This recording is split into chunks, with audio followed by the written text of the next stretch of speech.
नमस्कार, मैं GRS news के लिए गिरीश सिकरवार।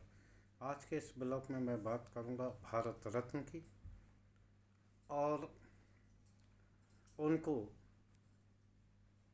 किस प्रकार दिया जाता है, इसके लिए क्या कैटेगरी है, इस बात की भी बात करते रहते हैं।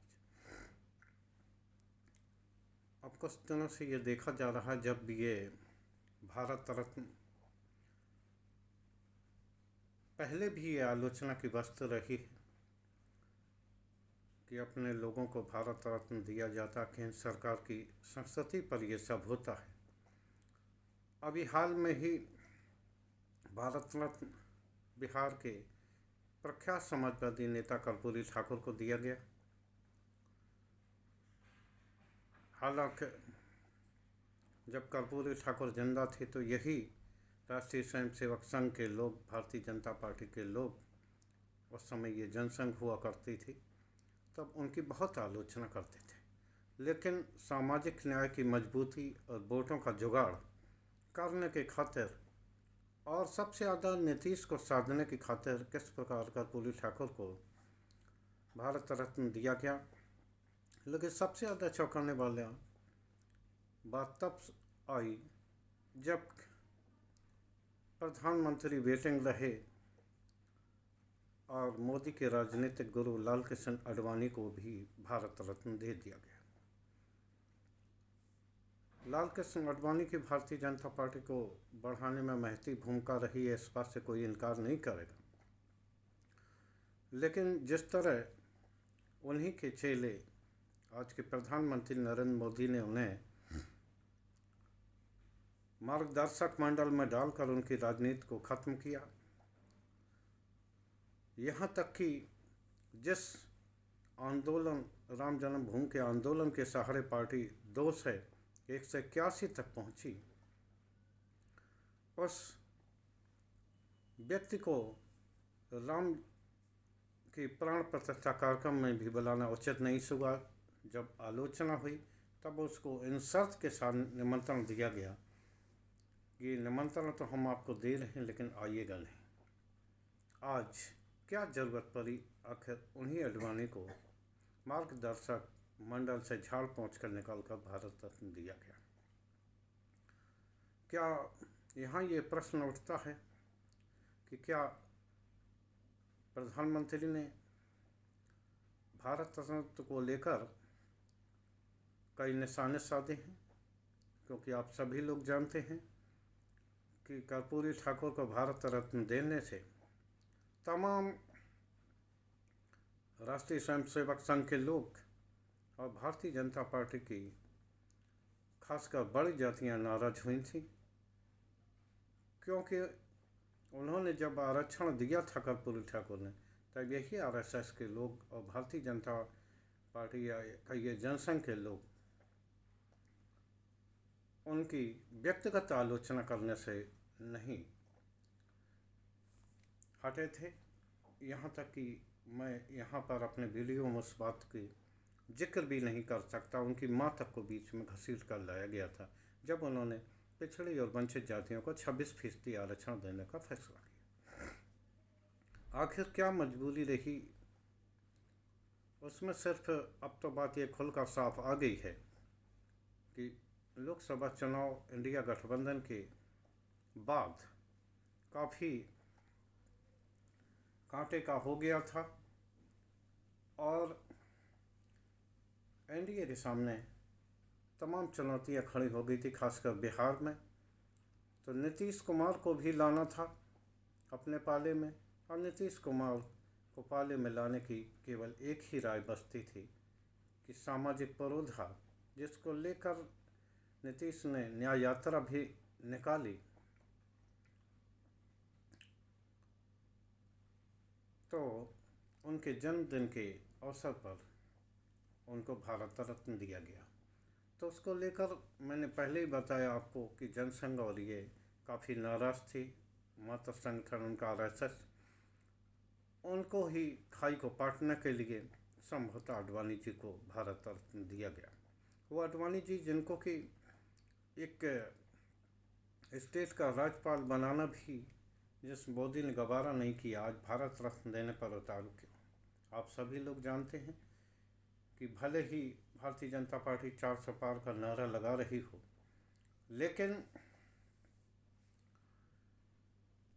अभी भी उनके मन में संशय है। आप रोज देख रहे होंगे, चाहे झारखंड की हो सरकार हो या उन नीतीश कुमार को अपने साथ लेना हो, जिन नीतीश कुमार ने मोदी के खिलाफ ही व्यक्तिगत रूप से ये मोर्चा बनाया, या शिवसेना को दो फाड़ करना हो ममता बनर्जी पर और अरविंद केजरीवाल पर दबाव बनाना हो, यहाँ तक कि उप मुख्यमंत्री तेजस्वी यादव और उनके परिवार को परेशान करने का मामला। अगर आप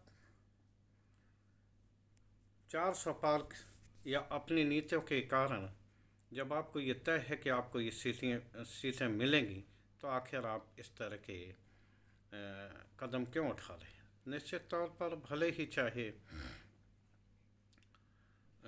एनडीए इस बात की ताकीद करे या भारतीय जनता पार्टी जोर जोर से ये नारा लगाए, लेकिन प्रधानमंत्री जानते हैं कि आखिर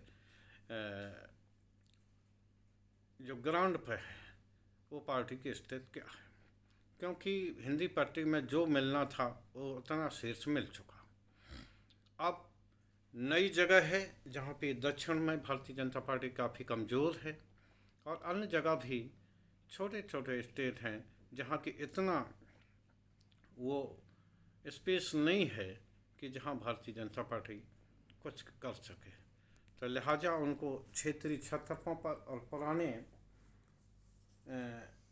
वे छत्रप जो अटल के समय एनडीए का हिस्सा रहे, उनको सहेजने के लिए ही वो नए नए दांव चल रहे हैं। आडवाणी को भारत रत्न देना भी संभवतः ये जताने के लिए काफ़ी हुआ है कि भले ही आडवाणी को मार्गदर्शक मंडल में डाल दिया है, लेकिन हम अपने पितृ पुरखों को भूले नहीं हैं।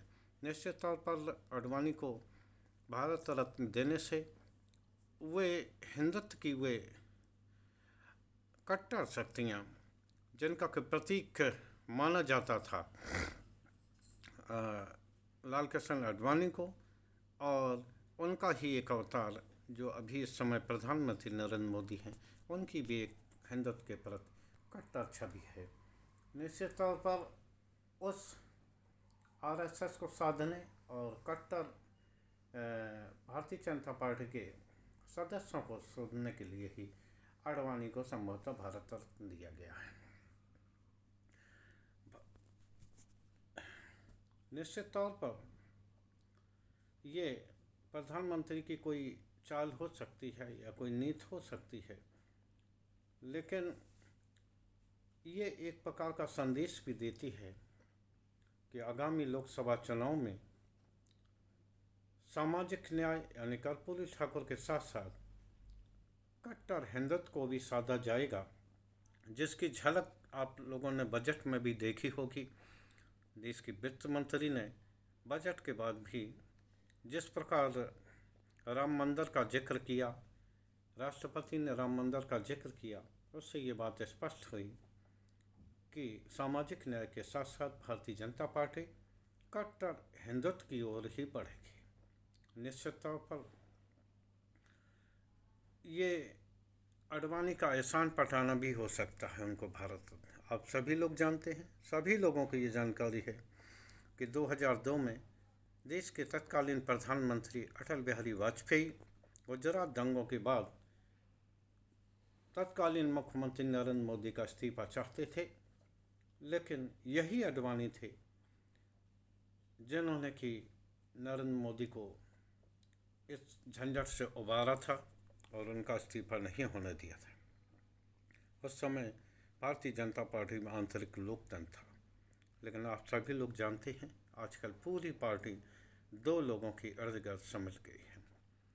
खैर, हरदम से भारत रत्न विवादों का विषय रहा है।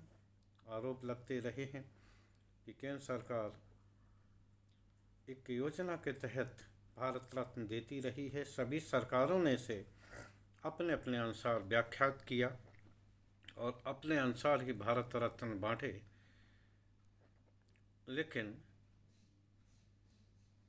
लाल कृष्ण आडवाणी को, जो कि